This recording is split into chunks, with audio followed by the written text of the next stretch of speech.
I'm doing my categorical video on cystic fibrosis because one of my best friends suffers from this disease. What is cystic fibrosis?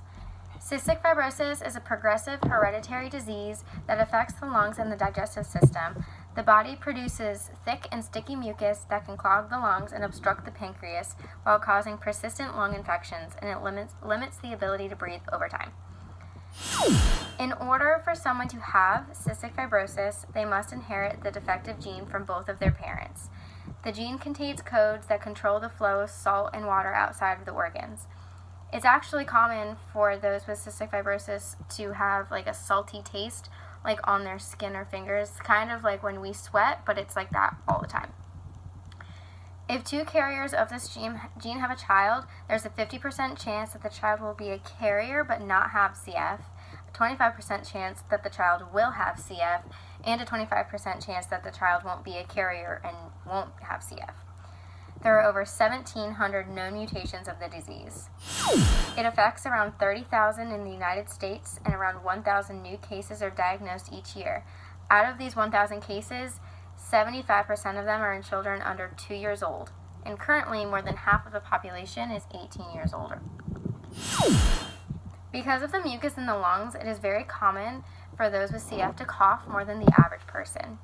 They also have difficulty with digestion, and patients with CF are recommended to consume between 110 to 200% of the dietary requirements of the average healthy individual.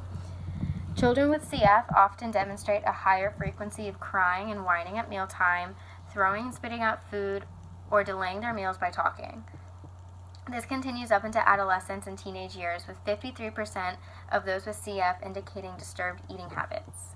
These individuals would benefit from consistent aerobic exercise that utilize many major muscle groups, such as jogging, swimming, or cardio dance. Keeping exercise moderate to vigorous for at least 30 minutes to an hour, 5 days a week. Resistance training can be used 2 or 3 times per week and focus on all major muscle groups. This disability should not be a hindrance on their exercise ability. Yoga would also be a really great intervention. The deep breathing and stretching aspects help open up the lungs and allow them to breathe easier. Something that I would like to add into the daily life of a person with cystic fibrosis would be healthier eating habits.